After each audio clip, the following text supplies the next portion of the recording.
Hello mga karelasyon. Ngayong araw ay isa na namang napaka-interesting na topic ang ating pag-uusapan. Things you should never tell your man. Alam nyo ba, minsan hindi lang action ang nakakasakit sa relasyon, kundi pati mga salita na ating binibitawan. Kahit isang simpleng linya lang, kapag hindi tama ang pagkakasabi, ay pwedeng makasakit ng malalim sa puso ng lalaki. At minsan ito ay tumatatak at hindi nakakalimutan ng lalaki. Kaya kung interesado kang malaman ang mga ito, manood ka. So huwag na tayong magpaligoy-ligoy. Number one, about your ex. Mga karelasyon, isa ito sa pinakamasakit at delikadong paksa para sa isang lalaki, ang iyong ex.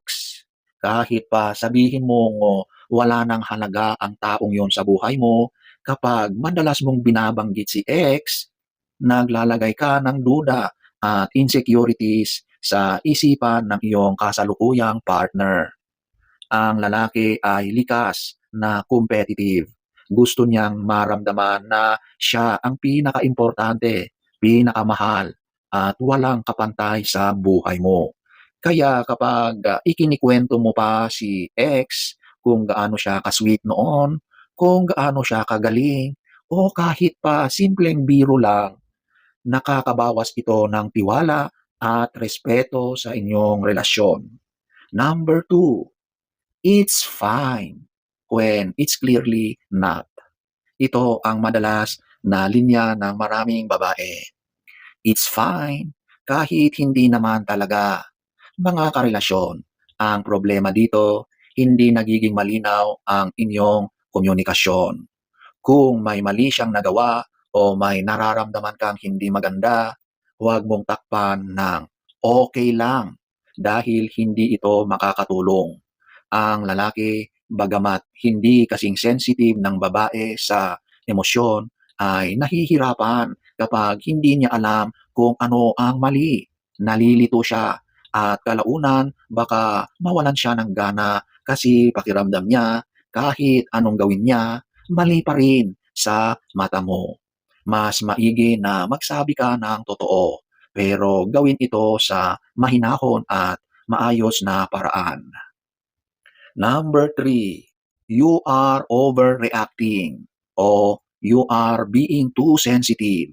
Mga karelasyon, kahit lalaki ay may damdamin.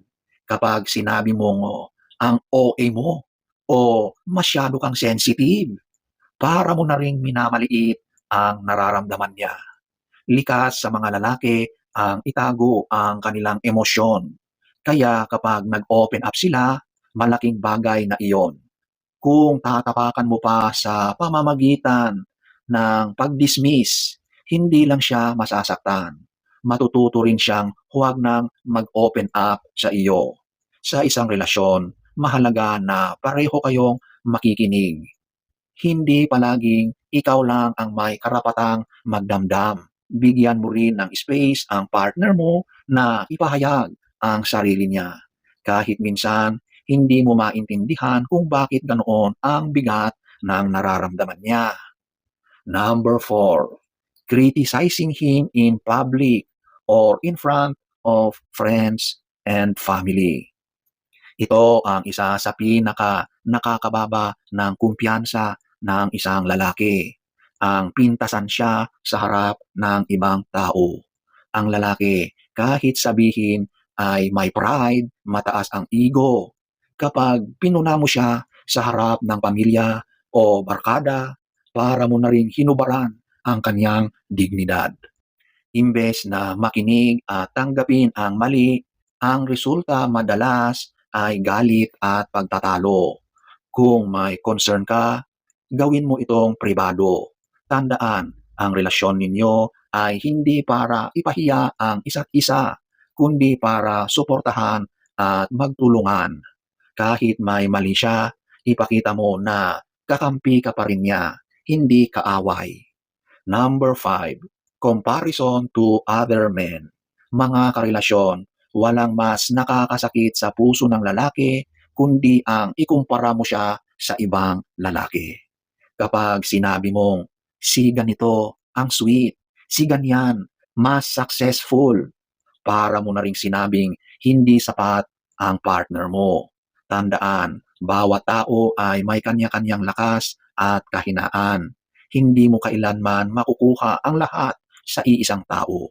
Pero kung pipiliin mong mag-focus sa strengths ng partner mo, mas lalo siyang maeenganyong mag-improve. Sa halip na ihambing mo, purihin mo siya sa mga bagay na kaya niyang gawin. Ang simpleng salitang, "I am proud of you" ay mas makapangyarihan kaysa kahit anong comparison. Number 6, revealing his deep secrets, weaknesses, and insecurities to others. Mga karelasyon, kapag may ibinilin sa iyo ang partner mo na lihim o kahinaan niya, ituring mo itong sagrado. Kapag ipinagsabi mo ito sa iba, kahit pa biro lang, mawawasak ang tiwala. Ang lalaki, mahirap mag-open up ng damdamin. Kung malalaman niya na pwede mo pala siyang ipahiya, baka hindi na siya mag-open up kahit kailanman. Mahalaga na makita niya na ikaw ay mapagkakatiwalaan. Number 7, criticizing his family or close friends. Mga karelasyon, kapag siniraan mo ang pamilya o kaibigan ng iyong partner, parang sinaktan mo na rin siya. Maaring may mga bagay kang hindi gusto sa pamilya niya, pero kailangan mong tandaan, hindi mo sila pipiliin, kundi siya ang partner mo. Kaya kahit may tampuhan, mas mainam na magbigay ka ng respeto. Number 8, man up.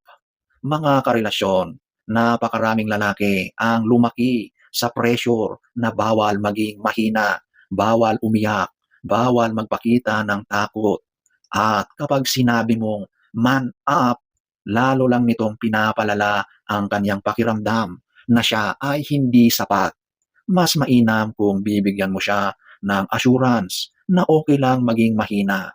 Ang totoong lakas ay hindi sa pagiging matigas, bato-bato, sobrang matapang, kundi sa kakayahang maging totoo sa damdamin at relasyon.